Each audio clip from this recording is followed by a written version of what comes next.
কি বলছো অপু? অন্ধকারে বাড়ির মধ্যে আবার কে ধাক্কা দেবে তোমায় অপু? ভূত! ও বাবা গো, ভূত! না না, ভূত নয়, মানুষ। আমাকে কোনো মানুষ ধাক্কা দিয়েছিল।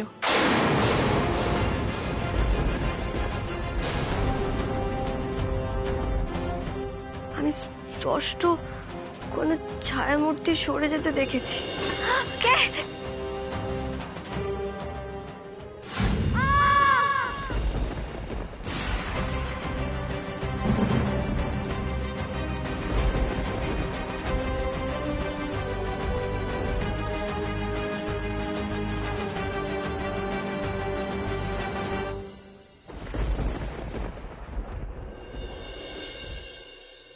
আরে দূর, এবারও কিচ্ছু করা গেল না, কিচ্ছু না। আস্তে মা, আস্তে আস্তে, এত রাগ করো না, কেউ শুনতে পেয়ে যাবে। মাসিমণি, মাসিমণি গো, আমার না ভীষণ ভয় করছে, খুব ভয় করছে আমার।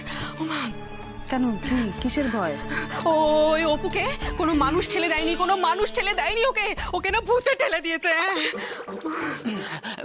মেজ বৌদি, আমার মনে হয় না তুমি একদম ঠিক ঠিক বলছো, জানো আমারও তাই মনে হচ্ছে। তাই কি তাই মনে হয় বলছো? আলবাত ভূত আছে।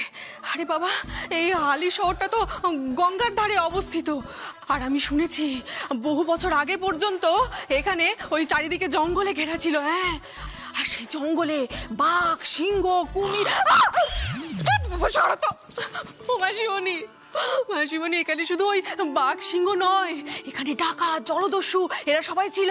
ওরা ডাকাতি করতো, খুন পর্যন্ত করতো। এই জঙ্গলে নাকি ওই লাশের পাহাড় জমে যেত। হ্যাঁ বাবা, মাসিমণি, এমনও তো হতে পারে যে আমাদের এই বাড়ির ভিতের তলাতে কোনো একটা লাশ আছে, আর সেই লাশ ভূত হয়ে অপুর উপরে হামলা করেছে। হ্যাঁ, ও মা গো, তাহলে কি হবে? আমার ভয় করছে মাসিমণি। দূর বাবা, দূর, সরো তো, সরো সরো। না না মাসিমণি, আমার কথাটা বোঝার চেষ্টা করো। এই সমস্ত অতৃপ্ত আত্মার বিরুদ্ধে না সবাই মিলে একজোট হয়ে লড়াই করতে হয়। হ্যাঁ, আর আমার মন বলছে এটা এটা কোনো পুরুষ ভূতের আত্মা। হ্যাঁ, তা না হলে ও ও অপুকে কেন ঠেলে দেবে? ও মহিলাদের একদম পছন্দ করে না। কিন্তু মাসিমণি, আমি তো এই ধনতেরাসে যে নতুন নেকলেসটা কিনবো, সেটা তাহলে কোথায় পরবো? আরে দূর বাবা, ঘ্যান ঘ্যান করো না তো। আরে ভূতে যদি তোমার ঘাড় মুটকে দেয়, তাহলে তুমি নেকলেসটা পরবে কি করে? তুমি তো মরেই যাবে। ও মাসিমণি, এরকম বলো না। মাসিমণি বলো না, মাসিমণি। রাম রাম রাম। মাসিমণি, আমি একটা ভালো কথা বলবো। না, বেশি রাতে ঘর থেকে বেরিও না। আর এই করিডোরে একদম হাঁটাচলা করবে না। হতেই পারে যে ভূত তোমায় ধরে নেয়, ভূত হঠাৎ করে তোমায়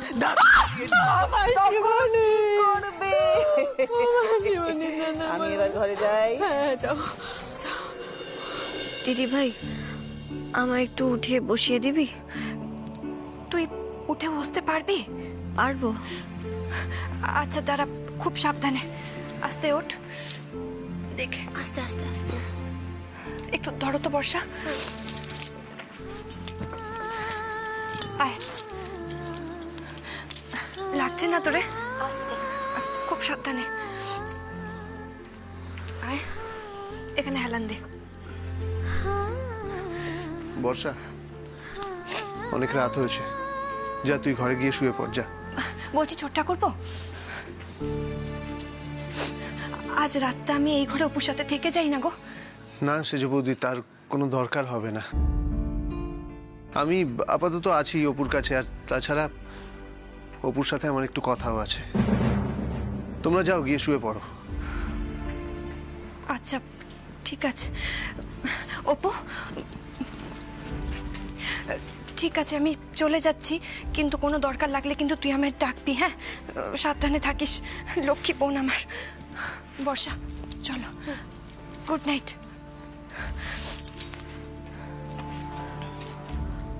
বলছি ছোটদা ভাই, জেঠিমণি তো ছোট বৌদির জন্য গরম দুধ আনতে রান্নাঘরে গেছে, এক্ষুনি তো চলে আসবে।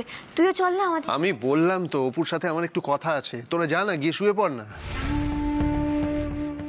ঠিক আছে, আসছি।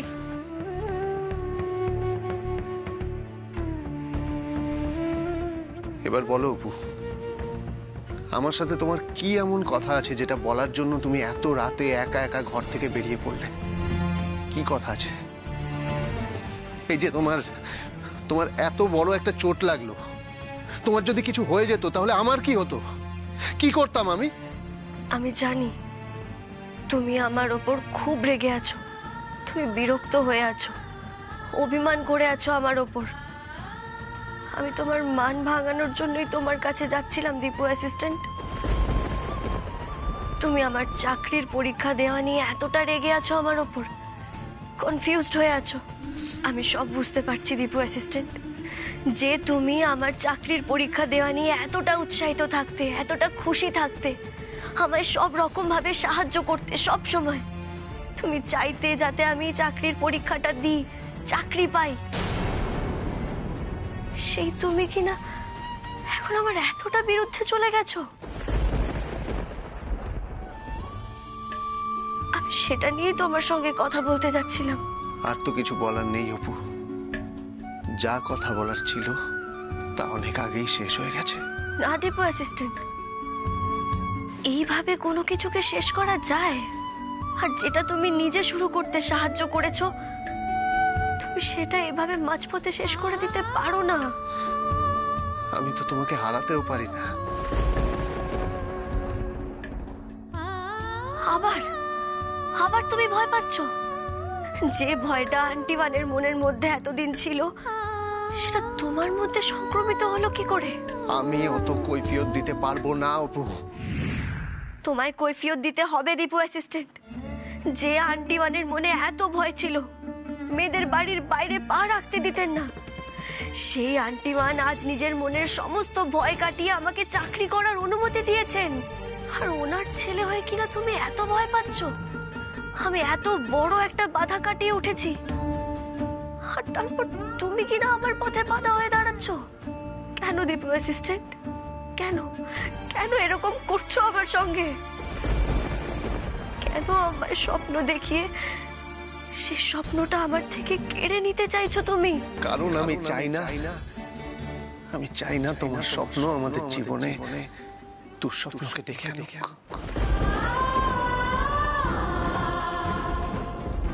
কোনো দুঃস্বপ্ন ডেকে আনবো না, আই প্রমিস।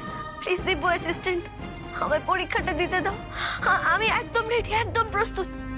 তুমি যদি আমাকে পরীক্ষার হল পর্যন্ত পৌঁছে দিতে পারো, আমি আমি ঠিক পাশ করে দেখাবো, আমি চাকরি পেয়ে দেখাবো তোমাকে। আমি দেখতে চাই না অপু, চাই না আমি দেখতে। আমায় এভাবে হেরে যেতে দিও না দীপু অ্যাসিস্ট্যান্ট। আমার হার যে তোমারও হার। এটা তো শুধু আমার একার স্বপ্ন নয়, এটা তো তোমারও স্বপ্ন, তাই না? তুমি এখন যতই নিজেকে জোর করে আটকে রাখো না কেন, নিজের মনকে বেঁধে রাখো না কেন, আমি জানি আমার সঙ্গে সঙ্গে এই স্বপ্নটা তুমিও দেখেছো। আর আমার সরকারি চাকরি করার স্বপ্ন, আমার বিডিও হওয়ার স্বপ্ন এখন শুধু আমার একার স্বপ্ন নয়, আমার শাশুড়ি মায়ের স্বপ্ন, এটা আমার শ্বশুর মশাইয়ের স্বপ্ন, আমার শ্বশুর বাড়ির সবার স্বপ্ন। সবার স্বপ্ন তুমি এভাবে ভেঙে দেবে? তুমি থাকবে না আমার সাথে? তুমি আমার সাথে থাকলে আমি সমস্ত বাধা বিপত্তি কাটিয়ে উঠতে পারবো। আমি সবার মাথা উঁচু করব, মুখ উজ্জ্বল করব। Please Dipu assistant.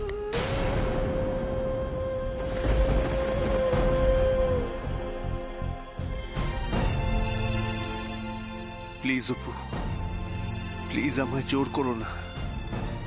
আমার যে বুকের ভেতরটা ফেটে যাচ্ছে অপু, আজ আমি নিজের মনকে বোঝাতে পারছি না। কিছুতেই ভয়কে আমি জয় করতে পারছি না, কিছুতেই না। চাকরিটা পেলে তুমি অন্যায় রোখার চেষ্টা করবে, দুর্নীতি রোখার চেষ্টা করবে, আর তখনই তোমার নতুন নতুন শত্রু জন্মাবে। তাহলে যদি তোমার কোনো ক্ষতি করে দেয়, তুমি তো কোনো সুপারম্যান না অপু। আর আমি বা কতক্ষণ তোমায় পাহারা দেব? যদি আবার কেউ তোমায় মেরে ফেলার চেষ্টা করে? দীপু অ্যাসিস্ট্যান্ট,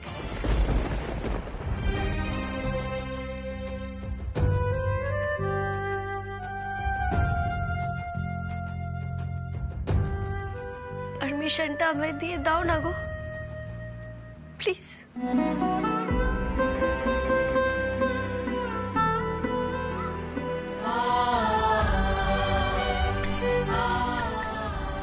দীপু অ্যাসিস্ট্যান্ট,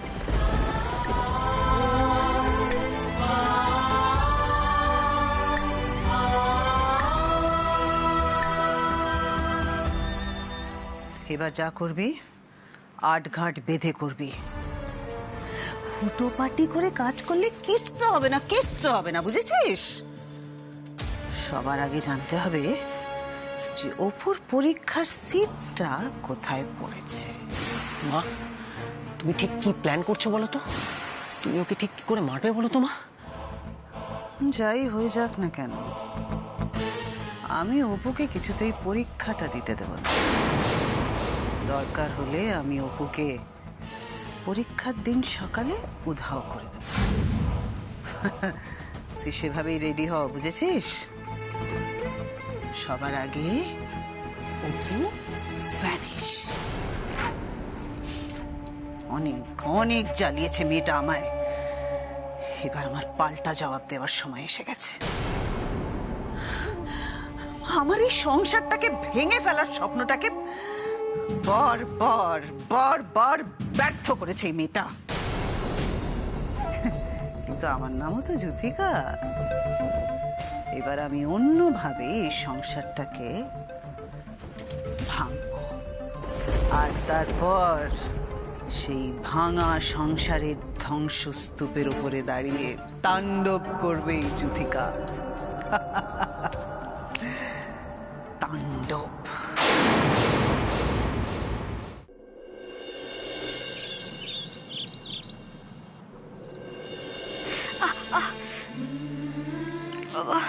খুব ব্যথা করছে আন্টিমান। এই যে মা, এই আচ্ছা ঠিক আছে ঠিক আছে ঠিক আছে, আমি আস্তে আস্তে করিয়ে দিচ্ছি। দেখো এই এই লাগছে লাগছে। একটু একটু সহ্য করতে হবে তো না?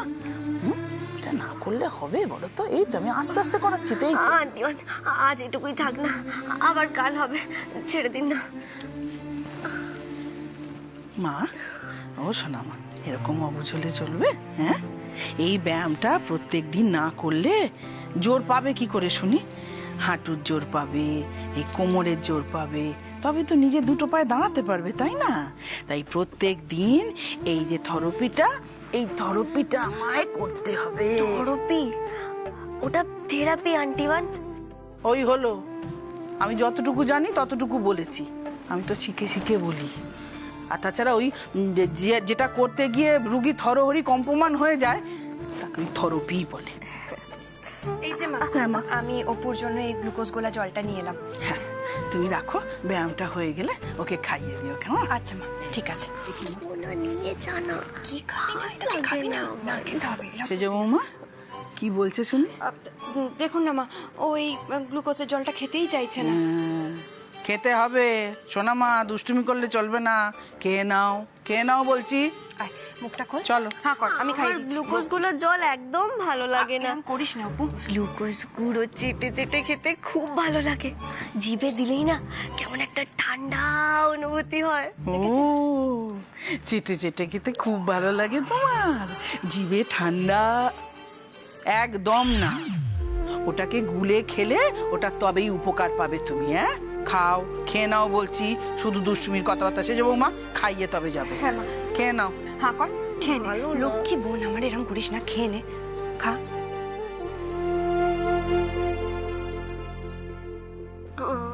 আবার কি হলো অপু?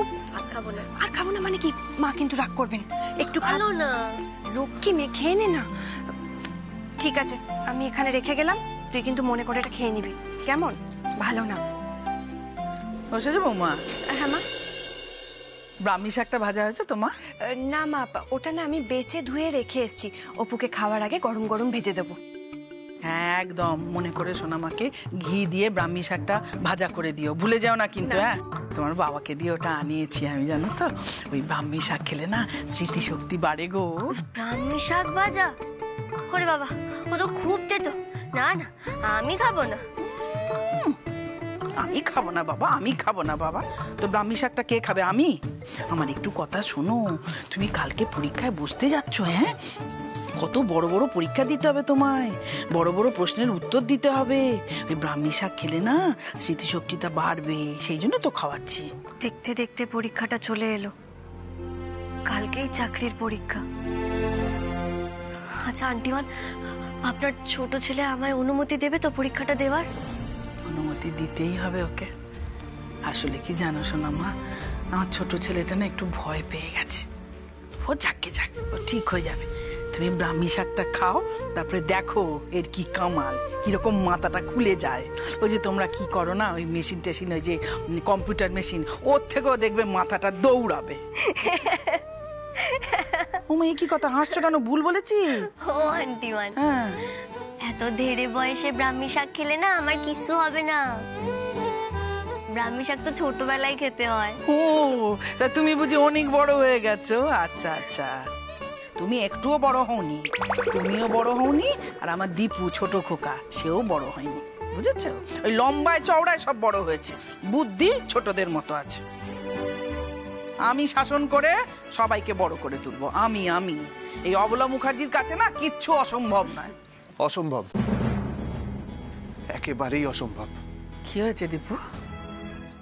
মা, অপুর মেডিকেল রিপোর্টস গুলো তুমি একবার দেখো, তারপর নিজেই ঠিক করো অপুর বাইরে গিয়ে পরীক্ষা দেওয়া উচিত কি উচিত না। কি লিখেছে এর মধ্যে? কি লেখা আছে? ডাক্তার নিজে থেকে কিছু লেখেনি মা।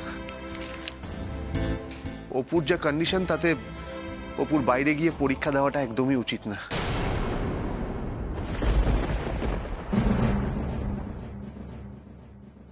এই যে ও হুইল চেয়ারে করে এদিক ওদিক ঘোরাঘুরি করছে না, এটা পর্যন্ত ওর পক্ষে খুব খারাপ। এখন ডাক্তারবাবু বলেছেন অপুকে এখন পুরোপুরি বেড রেস্ট নিতে হবে।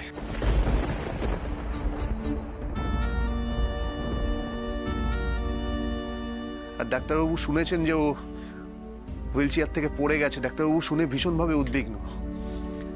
তাই ডাক্তারবাবু বললেন অপু যদি নিজেকে এভাবে অবহেলা করতে থাকে তাহলে হয়তো সারা জীবনেও আর না না না, ও দীপু, আমার শোন, আমার কিচ্ছু হবে না, কিচ্ছু হবে না। ওর যা মানসিক জোর, ওর কিচ্ছু হতে পারে না, কিচ্ছু না। মা মা মা, চিকিৎসা বিজ্ঞানের সাথে এভাবে লড়াই করা যায় না। তুমিও রিপোর্টসটা দেখো, দেখে নিজেই ঠিক করো না অপুর পরীক্ষা দেওয়াটা উচিত কি উচিত না। নিজেই ঠিক করো তুমি। ও দীপু, সোনামা, ও সোনামা, দীপু কি বলে গেল সোনামা? আমার কিচ্ছু হবে না আন্টিমান, আমি হুইল চেয়ারে করেই পরীক্ষা দিতে যাব। আমি তো অপু গোয়েন্দা, বাঙালি গোয়েন্দারা সব পারে, সব। আমরা যে বাঙালি গোয়েন্দার গল্প পড়ে ছোট থেকে বড় হয়েছি, তারও তো হাঁটতে কষ্ট হতো। আমিও হুইল চেয়ারে করেই পরীক্ষা দিতে যাব আন্টিমান। That's the spirit. এই না হলে আমাদের ছোট বৌদি। আমি তো জানি ছোট বৌদি তুমি ঠিক পরীক্ষা দিতে যেতে পারবে, আর পরীক্ষায় চান্স পেয়ে চাকরিও করবে, বিডিও হবে। তা ছোট বৌদি, তোমার পরীক্ষার সিট কোথায় পড়েছে? ছোট বৌদি পরীক্ষার সিট পড়েছে কলকাতায়, সে অনেক দূর। ও তাই নাকি? অ্যাডমিট কার্ডে তো তাই লেখা আছে। এই দেখো। কই দেখি দেখি। এই দেখো।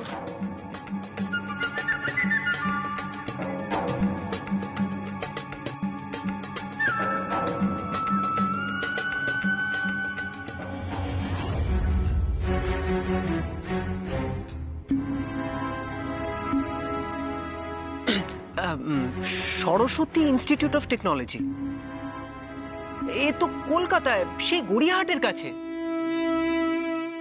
বাবা, সে তো অনেক দূর। ও ছোট বৌদি, তুমি এত দূর যাবে কি করে? বাড়ির গাড়িতে করে যদি যাই। বাবা, গাড়ি করে এতটা পথ যাবে? মানে ধকল সইতে পারবে তো? খুব কষ্ট হবে কিন্তু। মানে গাড়ি করে এতটা জার্নি করে গিয়ে তারপর যদি আর বসে পরীক্ষা না দিতে পারো তখন? না না, আমি বসতে পারবো, পরীক্ষা আমায় দিতেই হবে। আচ্ছা, আমি কোনোভাবে শুয়ে শুয়ে যেতে পারি না? তা কি করে সম্ভব? না মানে যদি অ্যাম্বুলেন্সে করে যাই। অ্যাম্বুলেন্স? আমি জানি অ্যাম্বুলেন্স এমার্জেন্সি সার্ভিস সব ক্ষেত্রে পাওয়া যায় না, কিন্তু তবুও যদি। তাহলে কি করে পাবে অ্যাম্বুলেন্স?